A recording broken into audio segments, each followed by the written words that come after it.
কণ্ঠ ভরিয়া গাও হয়ে আত্মহারা, হয়ে আত্মহারা।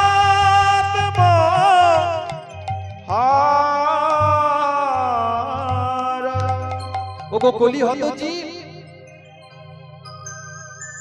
মহাপ্রভু আমার এই কলিযুগের মাটিতে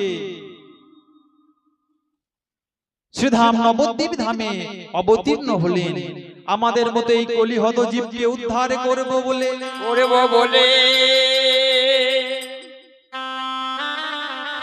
সত্য ত্রেতা দাপর এই তিন যুগে যেভাবে ভগবানকে পাওয়া যেত, অনেক ধ্যান তপস্যা যজ্ঞ করতে হতো, কিন্তু এই কলিযুগে আমার শ্রীমন মহাপ্রভু এই আমাদের দুরবস্থা দেখে সহজ উপায় এনে দিলেন। দিনের যে কোনো একটি সময়ে মহাপ্রভুর কাছে বলতে হবে, কস্য মাতা কস্য পিতা কস্য পরিজন, এই সংসারে চেয়ে দেখো কেউ নয় তোমার আপন জন, কেউ নয় আপন জন, কেউ আপন নয়। আমরা যেমন যাত্রা দেখি বা থিয়েটার দেখি, কি হয় গো,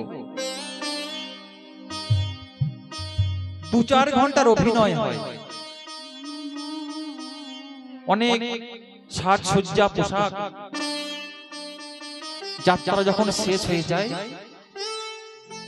স্টেজ থেকে নেমে আমাদের বাড়ি ফিরে যেতে হয়। কিন্তু এই কলিযুগে আমরা এসেছি ঠিক তেমনই ভাবে। আমরা বলছি আমার মা, আমার ভাই, আমার বন্ধু, কিন্তু যার যেদিন ডাক আসবে উপায় নেই, চলে যেতে হবে। আজ আমরা এখানে উপস্থিত হয়েছি যে আমাদের দাদু চলে গেছেন কয়েকদিন আগে আমাদের সকলকে ছেড়ে। কেউ ধরে রাখতে পেরেছি? আমরা কেউ পারিনি। তেমনি আমাদেরকেও সকলকে ছেড়ে চলে যেতে হবে। তাই আমরা যখন আজকে এখানে উপস্থিত হয়েছি, আমরা মুখে হরি কথা বলতে পারছি, কর্ণে শ্রবণ করতে পারছি,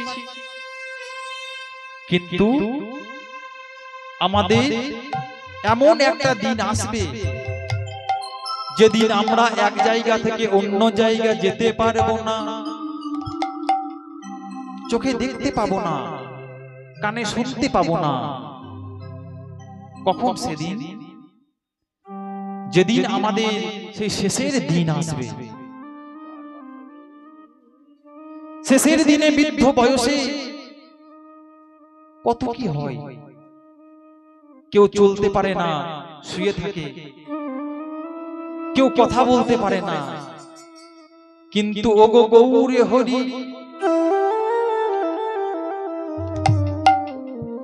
আমরা যখন হরি কথা বলতে পারছি, তখন তোমার চরণে একটা নিবেদন জানিয়ে রাখি, নিবেদন জানায় রাখে। মায়েরা, বাবারা, আপনারাও সকলে এই নিবেদনটা জানিয়ে রাখুন। হয়তো এখন আমরা রয়েছি, বাড়ি নাও ফিরতে পারি, তাই যখন এখানে আমরা সকলে একত্র হয়ে বসে আছি, প্রভুকে আমরা এখন থেকে জানিয়ে রাখি, না জানি এরপর আমাদের কোন জন্ম হবে। যদি আমাদের এই মানব জন্ম না হয়, আমরা হরি কথার বলতে পারবো না, কৃষ্ণ কথা বলতে পারবো না।